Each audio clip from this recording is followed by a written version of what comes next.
I'd like to introduce our program, Ms. Ann Morissey. She's a licensed social worker who has been working as family support manager at Agape for Youth, Inc. for the last 12 years. Ann has 39 years in the social service field and graduated from Northern Illinois University with a degree in family relations and has been an Optimist member for 30 years, holding positions at the state level. Ann has also been a past president of the President's Club. Ann is involved and volunteers for many community organizations.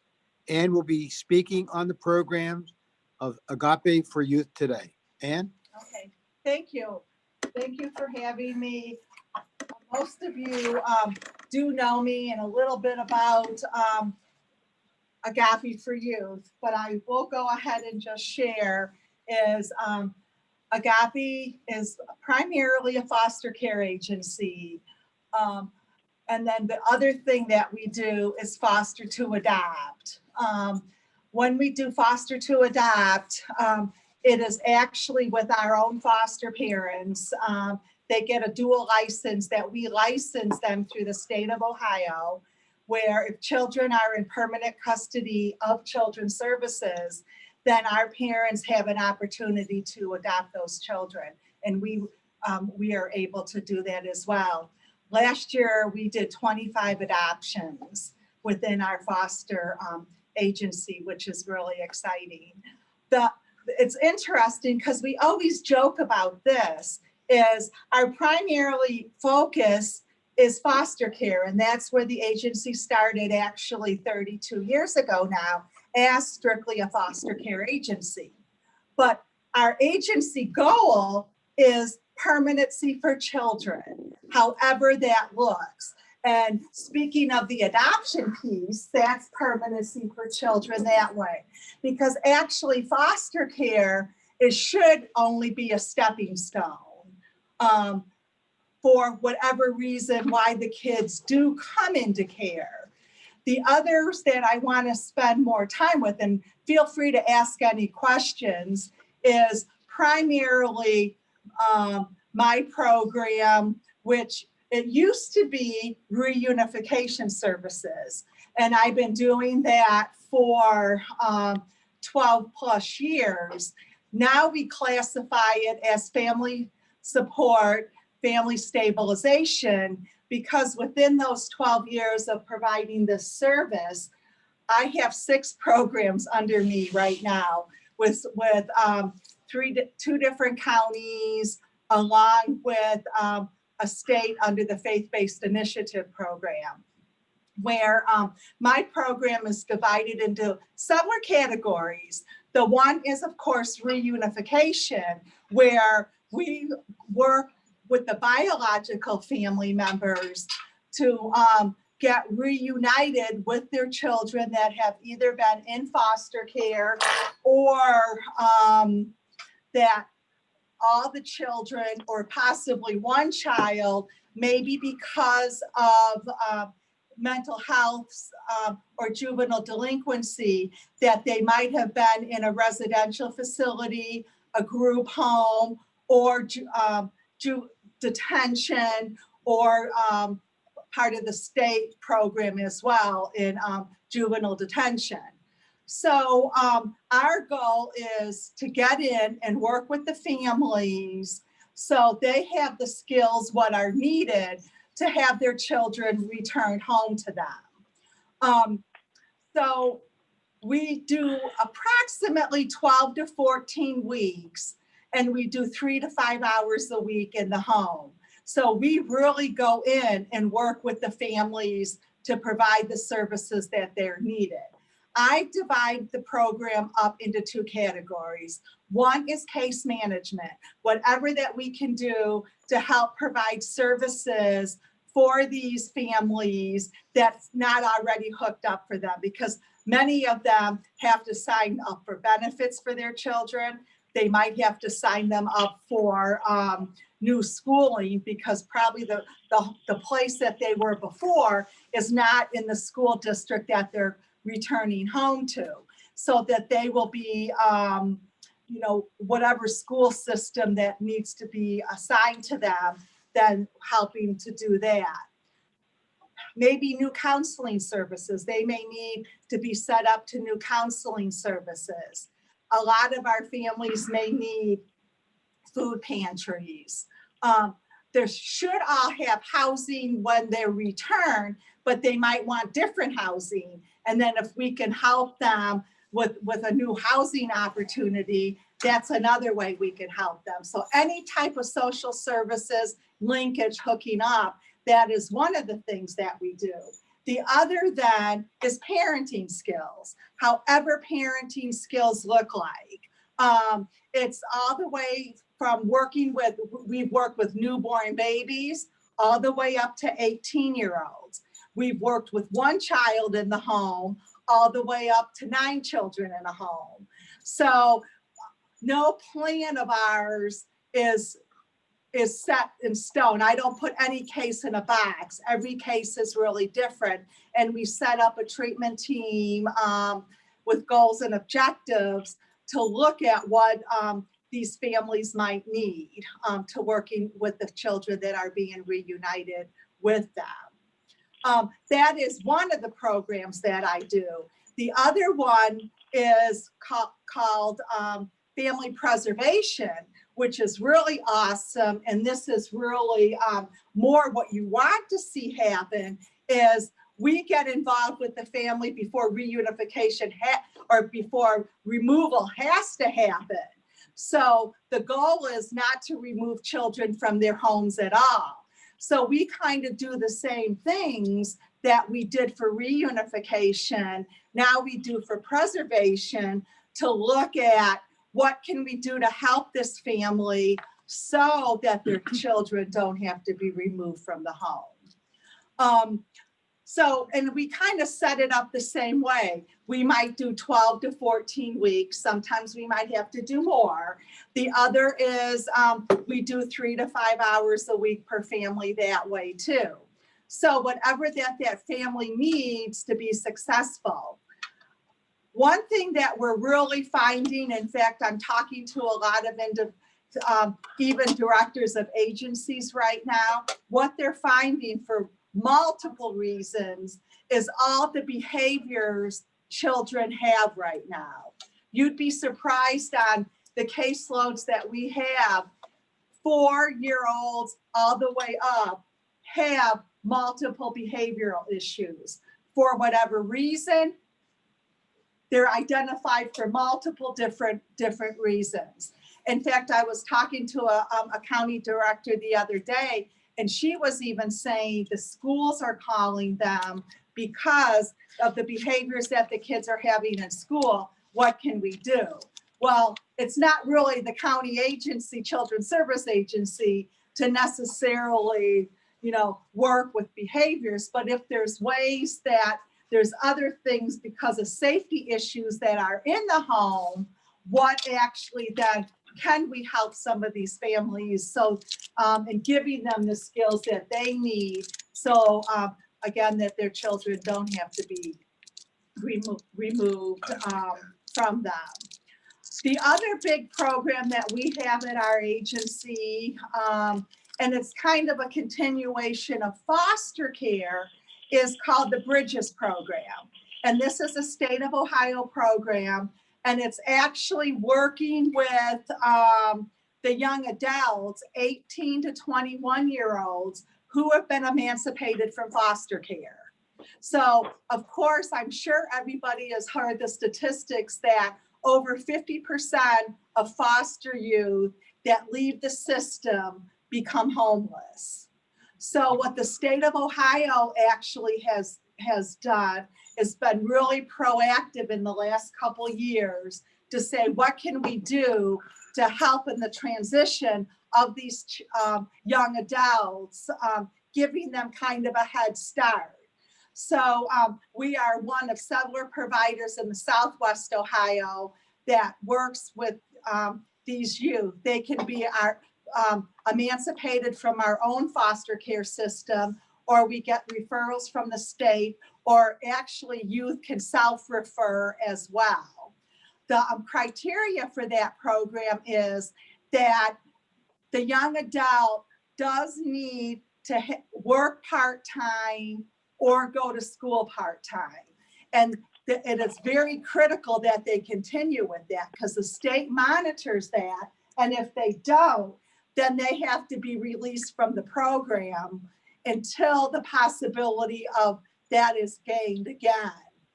What's really interesting about at least our program, and I was really surprised with, that 11 of our young adults, we have 31 in our program right now, 11 of them are parents. So they are basically teen young adult parents. What we're just going to be getting, which is kind of exciting, I guess, if you look at it that way, is our first male who's a parent. So he's coming to the program as the primary caregiver of his child. So we have, a wide spectrum of programs, what we're doing basically to help families, however a family, because really, Bridges, if you're a parent, you are a family already. Mm-hmm. So we work with the Bridges all over Southwest Ohio. Some of our staff have to travel a couple hours to meet their young adult. In fact, I don't quite understand this piece, but we actually have 2 young adults out of the state too, that for whatever reason, we monitor them, and our staff have to go check on them every so often to see how they're doing that way as well. Are they in any interesting cities? Yeah, one's in Florida, I think. Oh, nice. So it's kind of, but it's like an in and out trip. It's like they can't really do. But then the state does reimburse us, for that. So under the Bridges program, the state provides, the funding to start with that, helping with rents, helping with tuition, and helping actually, the young adults so they can be self-sufficient. It's better, I guess, to pay up front and help them than looking what's going to happen in the long run when you're looking at all the homelessness, and then, of course, trickle down along with homelessness, what are all the other issues and concerns that come along with that as well. So is this a residential program? No, they all live in their own apartments. Oh, okay. They live in their own apartments. Now, there's a couple that we've had that lived in dorms. Oh, boy, There are a few, if they choose, that they can stay as a boarder, whether it's in another in a foster home, or if somebody, you could just say, hey, I have the space, I might be able to rent, this particular room for an individual. But it's almost like, you're kind of subletting a little apartment, type Yes. thing. They need to be really self-sufficient and have their own room. Like if you were a foster parent, you couldn't have that individual with another foster child or your own biological child. They would have to have their own room and space to be able to do that. Is there an age limit? Is there like 18? 18 to 21. Okay. And they have to be emancipated from foster care. They leave foster care. It's not just for any youth. Okay. In fact, I've even gotten a couple calls from other agencies that have some, young parents needing help. But this is strictly youth that have left the foster care system at 18 years of age. If they age out at 18 in their foster home, can their foster family at that time continue to keep them and receive payment? It would be well, that's a loaded question. Most foster kids, I'll start with this. Most foster parents, they will, the state will allow kids to stay past 18 if they're going to graduate from high school. Because, sometimes kids are a little older that they don't graduate, and they might even, if the child is doing well, depending on where their level is in school, keep them until they graduate. If they've already done that, and then the counties wanting them to leave foster care, then what can happen is if the foster parent wants to keep them under the Bridges program, they can do that, but they have to have that criteria of space and, looking at that. So they are basically self-sufficient within that environment. And I'm sure staff would want them to work with the idea of don't be doing a lot of cooking and things for them. Let them do a lot of the things on their own, because then it defeats the purpose of what they're there to do. Could you hand me a couple of those so I can take it? Here's brochures of the agency. And then what I did want to do too is I'll give you just kind of like the criteria of the Bridges program. That way you can have that as well. I have a question. How many other 18-year-olds actually leave home and are completely on their Okay. own? You want to know what the average age is? What's that? 25 to 27. That's what I thought, yeah. 25 to 27 is actually what they're saying is most kids, because what happens is, of course, kids end up going to college, they need a job, but they don't have that job yet. So it's almost like we come home after college and then wait till we get our job. And then sometimes we might have a roommate. Our roommate leaves us, and can we afford the apartment on our own? So basically the 25 to 27. Veronica has a question. Okay. Yes, I have a question about the Agape program and the 25 children that were adopted. Do you all keep a record of the race? How many Black and brown children were adopted? How many white children were adopted? I'm curious. We probably do somewhere. That's not my department. So I know that they usually keep track of, who is adopted and who's not. One thing that's interesting where, for whatever reason, adoption, we have to keep records forever. If they're in foster placement, it's like the 5 years, but for adoption, we do have to keep them. But we have, which is interesting because, of course, we have a lot of adoptions that are from mixed races. We have adoptions from gay and lesbian couples that we basically have a lot of adoptions with different. Could I have your business card?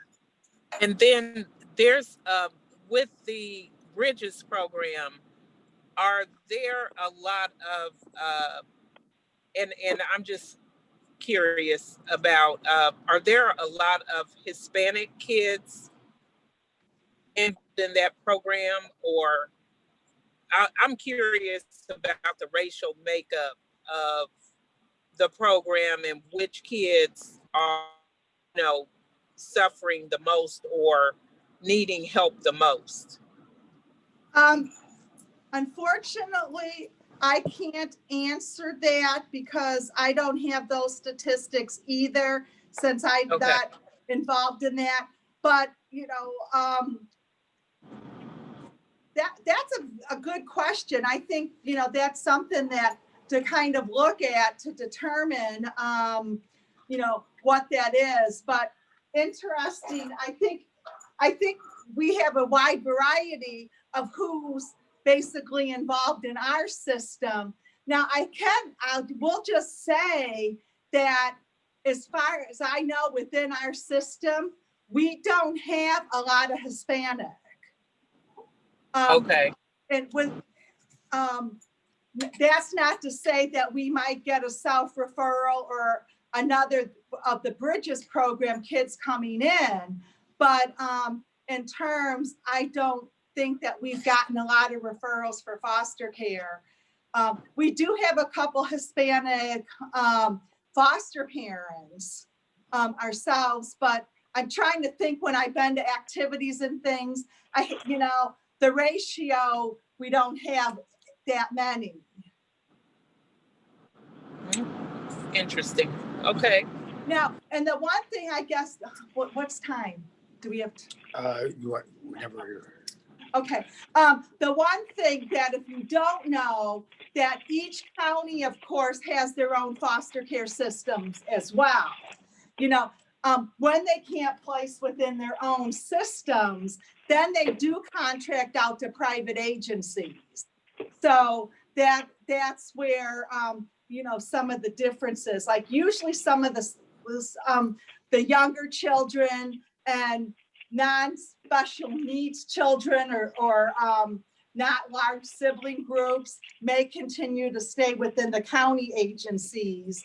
And then when we usually seem to get more of the behavioral kids, the larger sibling groups that they want to try to keep together within one home or two homes, then they will contract out to us as well. So you are a private? We're a private agency. For-profit agency, Non-for-profit. not for profit. We're a private non-for-profit.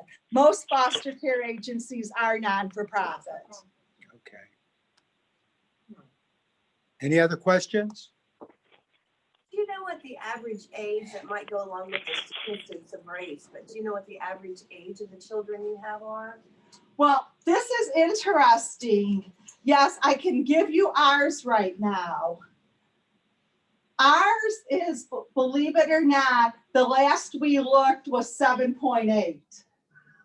And I think part of that is because since we're marketed more as a foster to adopt agency, it seems like a lot of our parents are coming to us with the prequence of wanting to adopt. So of course, most people want to adopt younger children. Now, we've actually just had an adoption, which was very exciting, of somebody that was 18. And with this one particular case, the mom, no, I never was going to adopt. That's not what I want. But this particular child, and Special. and it's wonderful, how, because some kids want that permanency no matter of what age, with that. Now, other agencies, it's going to be different. Some of the more treatment, mental health, because some foster care agencies has a mental health component with them. And then they bill Medicaid. We do not. They may have their rate, average age will be higher because they're providing more intense services. Right. But because we market more as foster to adopt, it is at a younger age. That's a very good program. How successful is your program where people, they want to leave, but you convince them not to leave? How successful is that program? The one you talked about. The Bridges, or no, which wanting to leave? You said family, the children want to leave, or they want the children, they don't want the children anymore. And you go in and talk to the families and convince them. Oh, no, they want their children back. They want, see, what happens is that every time a child is removed from foster care, the county agency has to do a case plan. So what happens first is that they have to complete a lot of the case plan for the county, whatever that is. And of course, that's going to be specialized to the family as well. So once they complete a lot of that, then that's when we might get the referral for reunification. And then we work with the family to give them that oomph. Because what happened in the past is the parents didn't get the services that they needed. And that's when you kept seeing, well, they would return home and something would happen and the kids would bounce back into foster care. And sometimes it was a revolving door.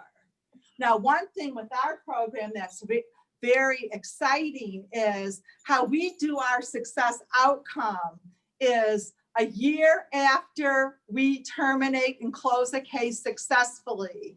If the children remain with their parent a year after that, that is how we look at success. So our success isn't measured right away. Our success is measured a year after that to say that the child and children still remain with their parent. Because if they usually stay within the year, chances are they're going to be able to stay forever. So how your successful goal- is that program? 90%. That's what I was asking. Yeah, 90%. And so that goes to show you providing the services to the family really does help. That's awesome. So your That sounds goal is very not just reunification, but it's preserving the Yeah. family and. Yeah, keeping it and, there. That's we great. do the same thing. The benchmark for us is the same. Right. That's You know, that after a year that we're done working with them successfully, you know, then we do, you know, we look at that. There are grants to help you with, right? We do have a grant from the state, the Faith-Based Initiative Grant, that does help. Most of our money actually comes from the counties. Okay. Foster care is interesting because they go on bed night. Anytime a child stays overnight in a foster home, the county of origin pays for that bed night, plus they pay us an administrative fee Oh, to monitor the case. Now, my program is different, that we go on billable hour. So anytime that we're spending the time in the home or talking to collateral like counselors, teachers, therapists, that we bill, and then the county pays us on the time that we're billing for the service that we're providing for the family. That's awesome. that's great, really.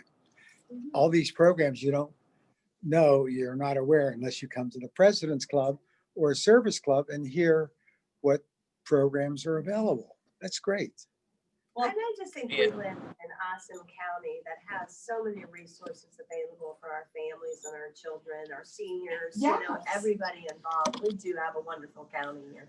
Yeah, We do. I love Dayton area. I really do. It's great. Thank you very well, much. thank you. Thank you. Thank you, Veronica and Barry. Thank you.